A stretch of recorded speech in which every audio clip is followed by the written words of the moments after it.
acaba por lo que han dado en llamar jóvenes por el cambio.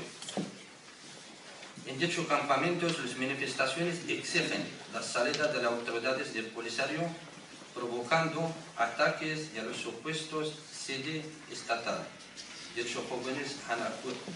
causado a las cúpulas del Frente Polisario de despotismo y corrupción, después de la 13ª Congreso celebrado en Cavite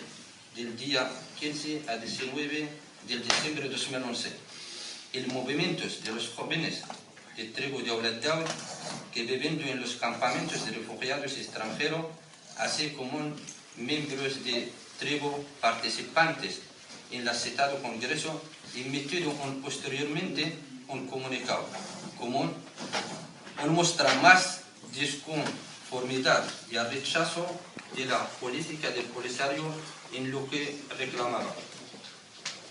la necesidad de superior del bloque, el cual encontraba la situación del Sahara, origen de la decepción y la desconfianza de los saharauis, la incapacidad de la Junta autoritaria del Polisario, que tienen la responsabilidad de encontrar una solución a la cuestión del Sahara, que han sido más de 40 años, la obligación de renovar el proyecto sociopolítico saharaui. Todo ello fue denunciado por el Foro de Apoyo de la Autonomía de Tinduf. Después de pasado por el momento, contribuye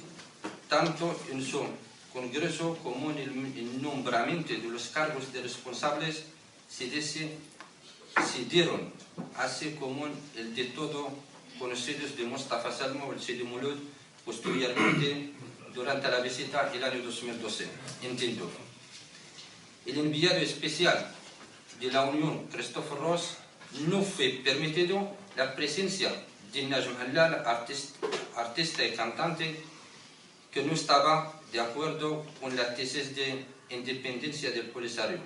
y al grupo de respaldo, así como otros grupos disidentes dentro del campamento. El 14 de septiembre de ese mismo año, 2012, el Mahjoub Sal, Coordinación General de la Oposición dentro del Polisario, Mártir Popular Frente Alien, escribió una carta abierta al señor Ban Ki-moon, secretario general de Naciones Unidas, en la que